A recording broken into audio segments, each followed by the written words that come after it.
if you can jump from here to the moon. Naglulukan tayo. Naglulukan. Bakit hindi nyo kaya gawin? Di ba? So I will never be liable. Kuha? Kuha? So it's impossible. Oh, what about contrary to law? I promise to pay you 50,000 pesos if you can deliver to me 1 kilo of soap. Kulong tayong pareho. Void obligation. Okay? Oh, good customs. I promise to pay you 10,000 pesos kung mumurahin mo si Brother Oka. Parang, take note, it might not be a crime, but it's contrary to good customs. Kuha? Oh, I promise to pay you 10,000 pesos if you will run naked during graduation. Public policy, contrary. Diba? Is there an obligation? That's not. Those are all void. Kuha? Kuha?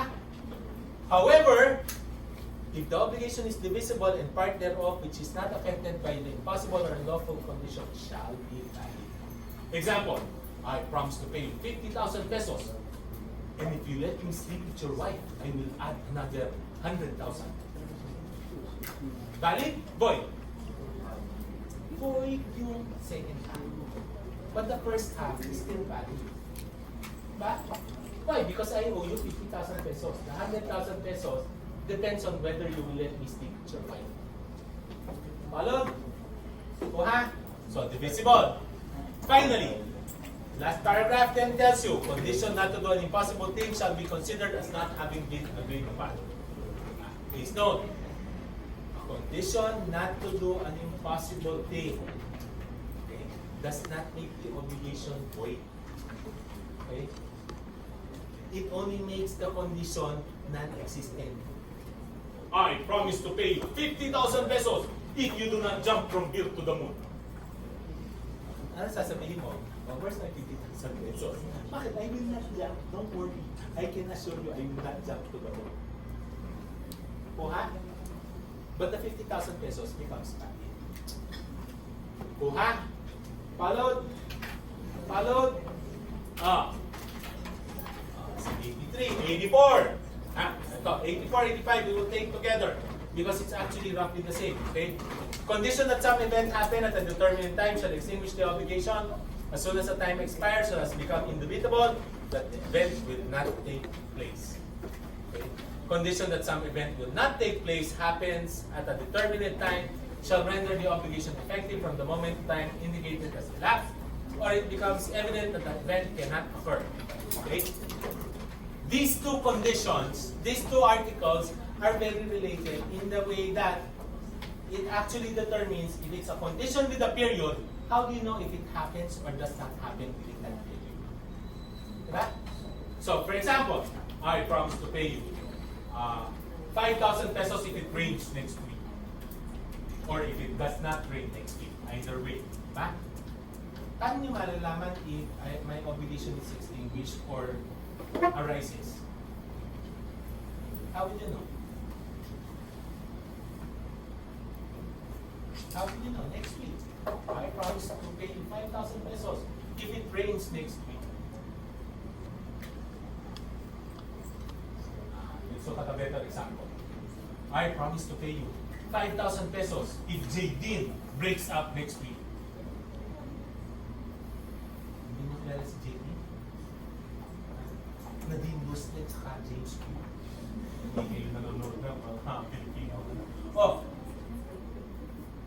When will you know if you are entitled to or I am no longer obligated? When will you know? One, you wait for next week. When the time has elapsed and nothing happened or something that what we are waiting for did not happen, then you will know it did not happen. Diba? Ngayon nakasimple. Or, even if the time has not yet passed, it becomes indubitable that it will not happen or it has happened already. Tulad na, yun, yung condition ko, if JD splits up next week, after I made the promise, lumabas sa news, actually, kung lumabas sa news, break na sila. Bayad na ako sa iyo. Or, wala na akong obligation. Why? mangyayari na eh. Nangyari na. O ha? Followed? So that is what 84 and 85 tells you. This is how will you know whether the condition has occurred or not occurred if there is a time period. O ha? Oh. The little bit confusing there is the last paragraph of 1185. Tells you that if no time has been fixed, condition shall be deemed fulfilled at such a time as may have probably been contemplated, bearing in mind the nature of the obligation. Ano yan? The example I normally give there is when I was in college here in De La Salle University, I had a very pretty, very smart, very rich classmate, barkada, in the Sun. Idol, everybody idolizes her.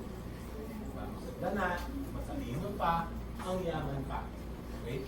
Medyo masungit nga lang. Pero, once you get to know her, she's very easy. She's a very good friend to have. Okay? So, one of those times, nagiinuman kami,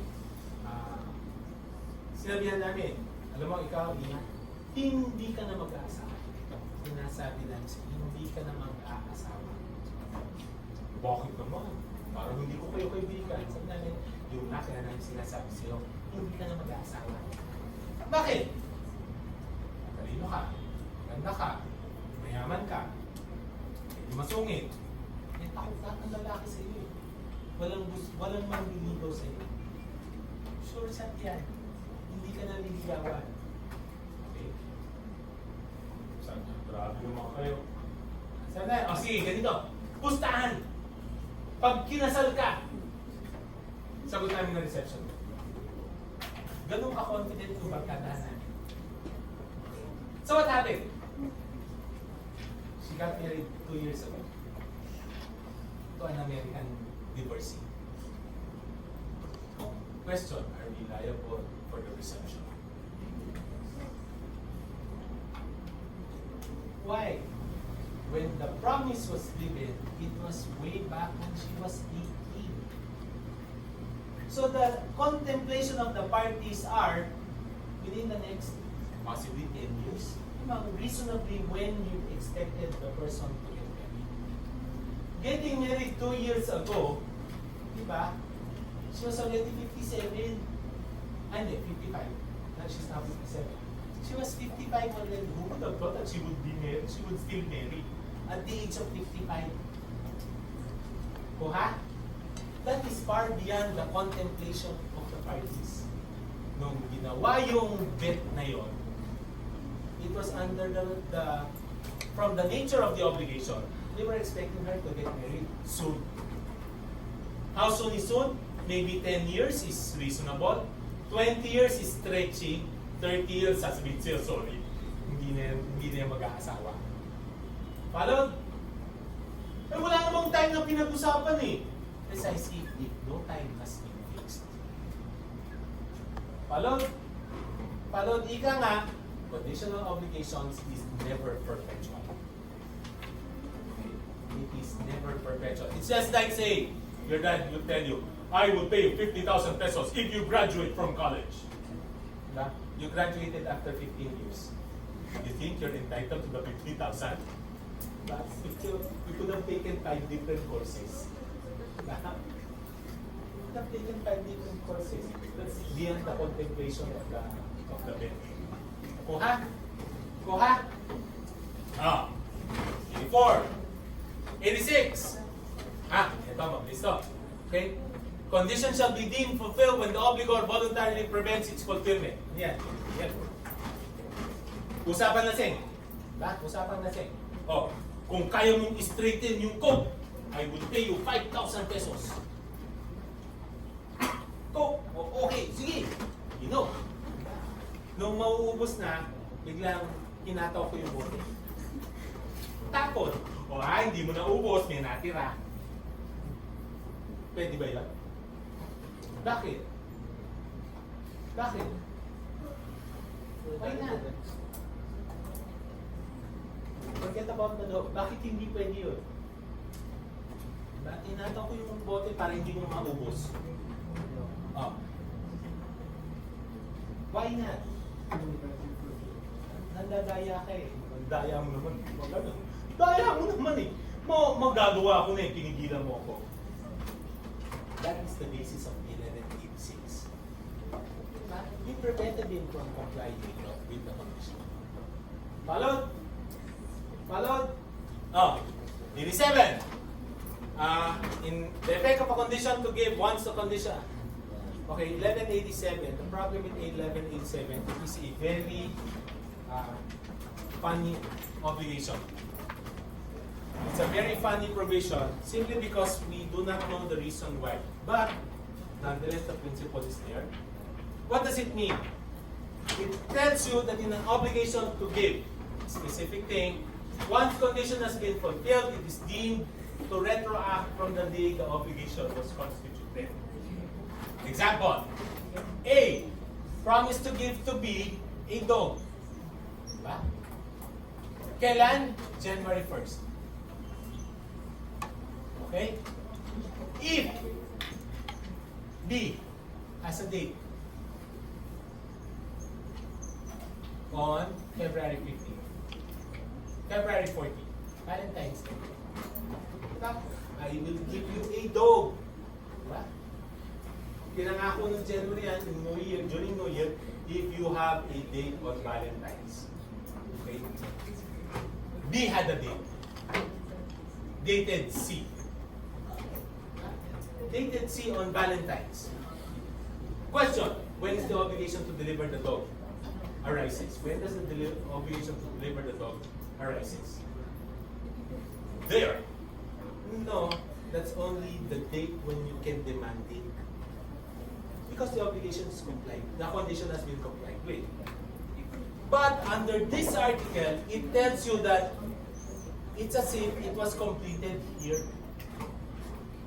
Therefore, the obligation to deliver the dog arises here. Diba? Kasi it retroacts eh. Bakit? Yun din ang gusto namin malaman. Bakit? It would have been fine if the law ended there. If the law ended there. Unfortunately, dinagdagan it. Okay? Why? If the law had ended there, remember an earlier article which states the creditor is entitled to the fruits of the thing from the time the obligation to deliver it arises. Diba? So if it retroacts and the dog gave birth here, he is entitled to the fruits. Right? Tama? Kung tumigil doon. Eh kaya lang, dinuktong ito. Na hindi na malaman bakit dinuktong. Nevertheless, when the obligation imposes reciprocal prestation, bilateral ang obligasyon, the fruits of one offset the fruits of the other. Walang bigayan ng fruits.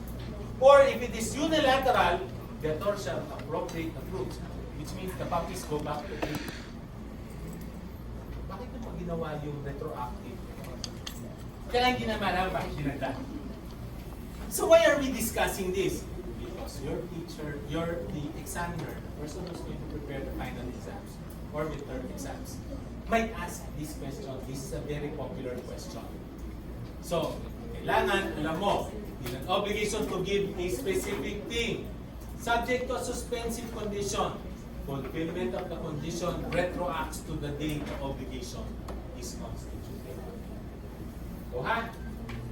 Kuha? Kuha nyo? Babalik siya. Parang dito kinomply yun. Okay, it's just like when you graduate from De La Salle University. When do you reckon it? From entry in La Salle or graduation? When you become an alumni, batch ano kayo?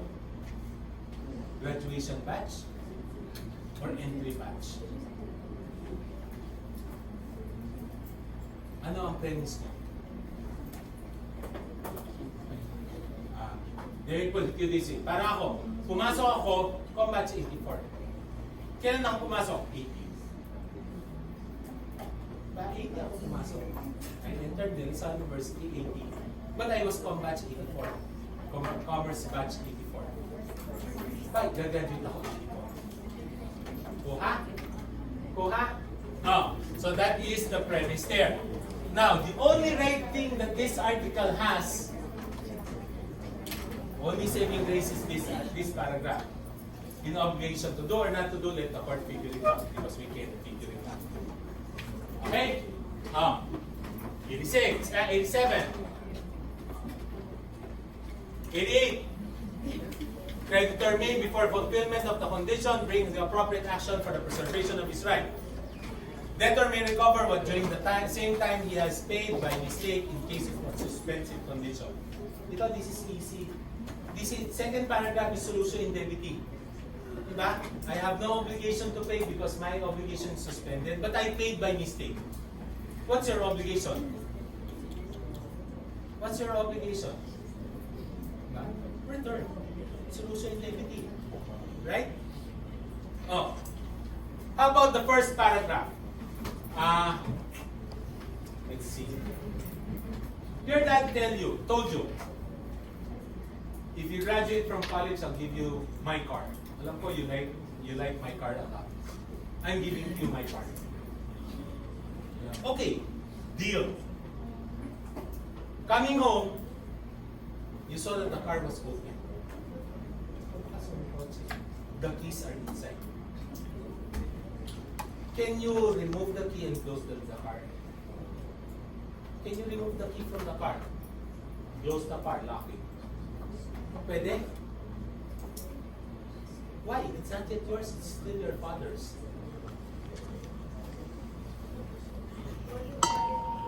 Kaya nga, voluntary, gagawin mo. Pwede mo bang gawin? Bakit? Bakit mo pwedeng gawin? Bakit pinakailan ng tatay mo? Hindi pa naman sa iyo yung kotse. Pwede mo bang gawin? Why?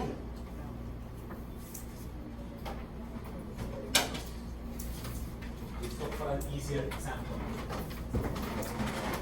You've got a pretty girlfriend or a very handsome boyfriend. Pretty girlfriend, very handsome boyfriend. You went to a bar. What will you do? What will you do? You went to a bar. Anong gagawin niyo? Easy. That's an easier example. Wapo yung boyfriend. Ay, sa bar. Girls, what will you do? Particularly since may pumuporma na around your boyfriend. What will you do? Diba? Gaganyan ka na. Yung boys, most likely, naka-apply na yan. Bakit? Can you do that? Hindi ba naman kayo mag-asawa? Oh, can you? Can you? You're giving me that. It's as if I know you've not. Oh. Why? What are you doing? What are you doing? Bakit? What are you doing? Protecting your rights. Diba? You're protecting your rights. Bakit? Baka maagaw eh. Diba? So, hawak ka na. Excuse me, akin to. Diba? Same case. Can you take out the keys? Lock the door. Yes, you're protecting your interest. Baka nanakaw. Pag nanakaw, fortuitous event, excuse lang tatay ko pagbigay sa akin ng car. Right? You can perform any appropriate action to preserve your rights. Kuha? Ito mahaba. Okay. Sorry guys, this you have to memorize. Gosh. Well, let's break it down. How can you memorize it easily?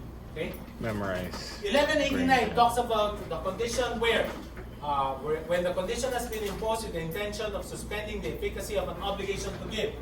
Following rules shall be observed in the case of improvement, loss, or deterioration of the thing during the pendency of the condition. What does that mean?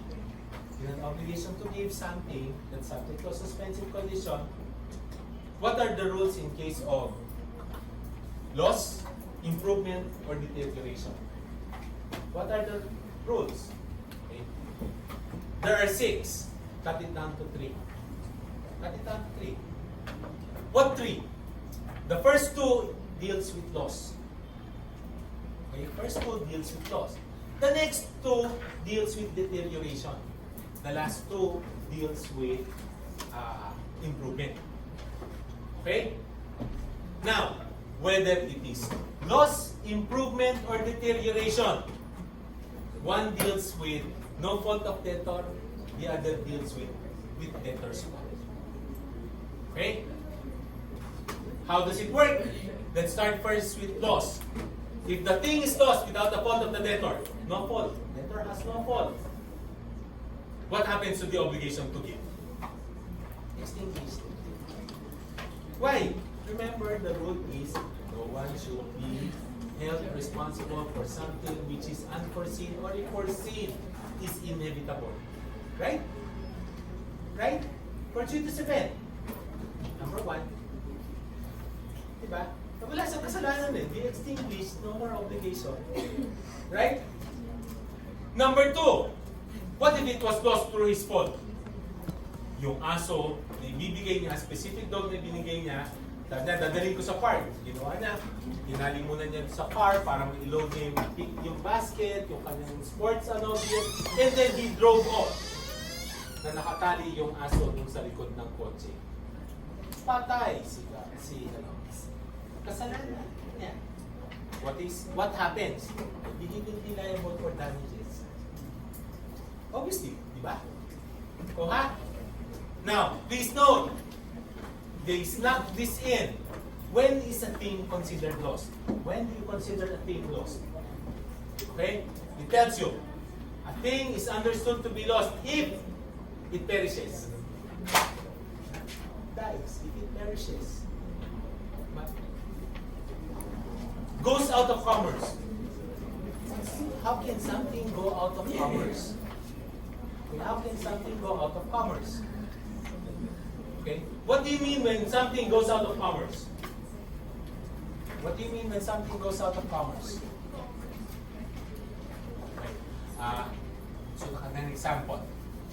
Sometime when I was in Lasal, 1983, 84, a wine came out, a Moscato wine came out that was called Chateau Lasal. That was the brand, Chateau Lasal, Moscato, sweet wine. Everybody in Lasal had one. Bumili ang mga estudyante na, kung dumating ang Chateau Lasal dito sa Lasal, kahon-kahon. Bakit? All the Lasal students wanted to have one. And it was easy to drink. Matamis siya, para siyang wine cooler. Okay? In less than 8 months, ubos ang Chateau Lasal sa Pilipinas. Ubos. Bakit? Halos 80% yata ng binentang wine, Lasal ang bumili. Yung mga Lasal students ang bumili. Bakit? Social. Mga taga-Lasal, merong sariling wine. Hindi nyo ano niya. Okay? Which, incidentally, did you know that St. John Baptist de La Salle's family actually produced wines? So we suspect that Chateau La Salle was actually by the Christian brothers, by the brothers of La Salle. Okay? Anyway, because of that, after 8 months, the wine went out of commerce. It can no longer be bought and sold in the regular market. Went out of commerce. Buha? Another example, 1971 and earlier, you can actually buy and carry around marijuana. You can carry around marijuana. You can smoke marijuana. You will not be arrested. But, saan ka nakakabili nun?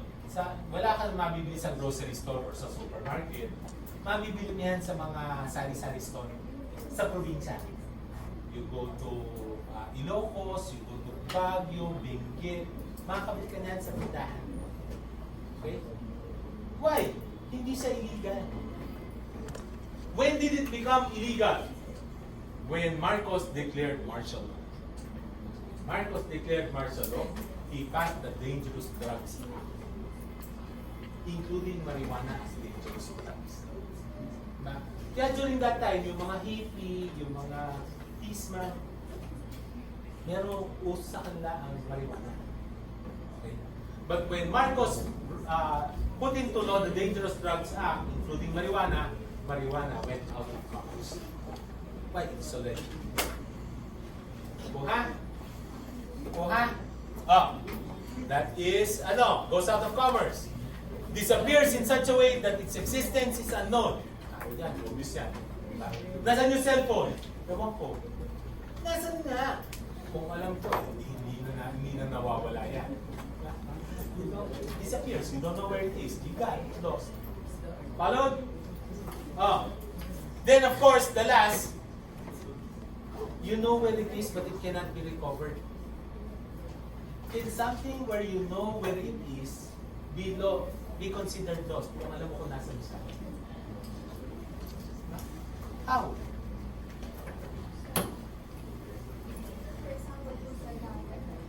Yun. Okay? Ito yung example. Today's generation of people proposing for marriage is so elaborate. Notice ko, hindi na enough yung mag-propose ka magkapakasal. Kailangan may production number. May prenup picture pa and all that. I have a friend na nag-propose sa gitna ng hanging bridge na may drone na umiikot. Pinifilm sila sa production number. Or, nag-propose sa gitna ng Burnham Park sa pond. On a boat. On a boat. Oh. Sa sobrang tuwa ng babae, biglang inahak yung, nabitawan. Nasaan si wedding ring? Nasaan si engagement ring? Nasa ilalim ng pond ng Burnham Park. Do you know where it is? Yes. Can you get it? No. Bye-bye. Lost. Diba? Or, natabunan ng lahar yung kotse. Diba? Natabunan. Dinoy ako yun. Nasa ilalim yung lahar. Makukuha pa ba hindi? Diba? Lost. Still considered lost. Followed? Kuhasa. That's number 2. Oh, let's go to the second classification. What about deterioration? Okay. What's the rule? If it deteriorates without the fault of the debtor, then, sorry, creditor, you suffer the deterioration. Diba? Ano yun? Pinahiram mo ang kotse mo para gamitin niya papuntang Baguio. Pagbalik, pwede ka ba mag-complain? Uy, grabe naman yung distansya mong tinakbo. Yung odometer ko tuloy, nadagdagan ng 1,000 kilometers. Bayad ka ng 1,000 kilometers. Nag-depreciate yung aking kotse. Can you ask? No. Pinahiram mo nga eh. It's natural. Alam na naman, pahiramin mo siya, tapos hindi niya gagamitin. Kasi pag ginamit niya, he will be liable. Diba? If it is not his fault, if it is due to wear and tear, if it is ordinarily, then you cannot claim for reimbursement. Creditor bears the loss. Kuha? Kuha?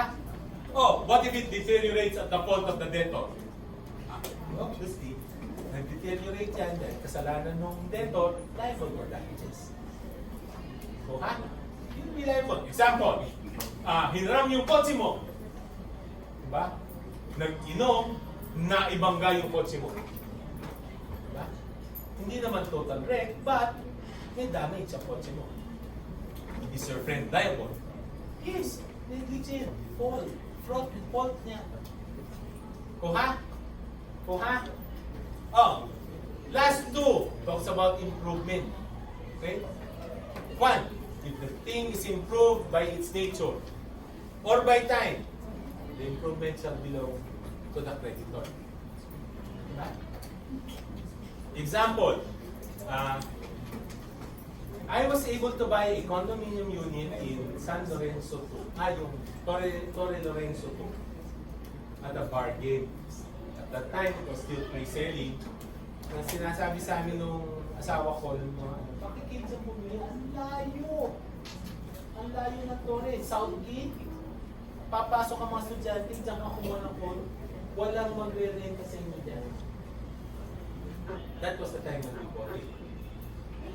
Halfway during the construction, biglang binukas itong NBCP, the North Gate. Katapat na katapat ni Doric de Lorenzo. The prices of the condo went up by 50% because of that. Can the developer say, oh, because of improvement in the value, we will charge you extra? Sorry, improvement goes to us. Diba? Why? By time, by nature, by circumstances, it improved. Followed?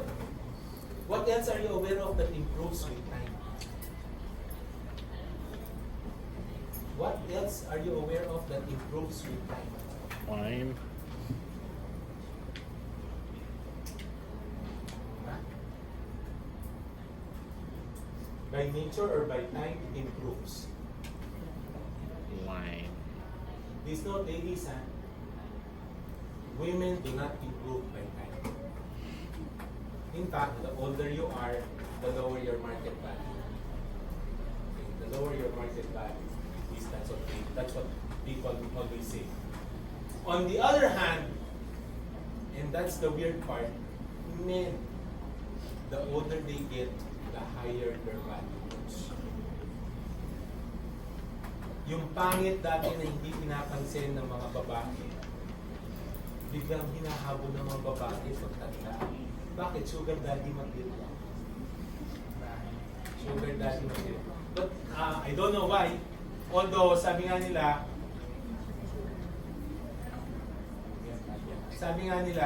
ang mga lalaki, short-lived kayo. We expire first before the girls do. We expire first. Men die younger than female. Average life expectancy of a female is about 80. Guys, average life expectancy is 65. Bakit? Hindi marunong mag-alaga sa mga lalaki. Ba? Oh, anyway, what else improves by time? Antiques. Diba? The older the antique is, the more expensive it becomes. Ha? Oh. So, ang tawag dyan, to improve by nature or by time or by circumstances, it inures to the benefit of the creditor. Okay? What if it improved by reason of the efforts of the debtor? Tulad na, I promise to give you a car, a specific car, if you graduate. Okay? In the meantime, habang nag-aaral ka, kinamitan ko ng mags, nilagyan ko ng fog lamps, nilagyan ko ng speaker, upholstery, diba? Neon lights, parang si Knight Rider. Ganda ng kotse.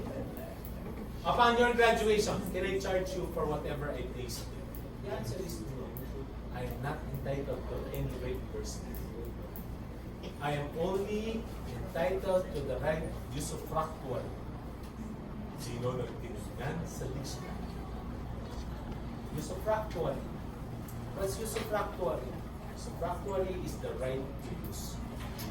You're only given. Ika nga, ang sasabihin dyan ng batas sa'yo, at least nag-enjoy ka habang nasa iyo. Yun na lang. Okay? So, we end there. Just please note, this is the requisites of that article. 1. Real obligation, which is an obligation to give a specific or determinate thing, subject to a suspensive condition. Condition is fulfilled, there is loss, deterioration, or improvement. Okay? So, we start here, next meeting. Those who haven't joined the Facebook account, join the Facebook account already.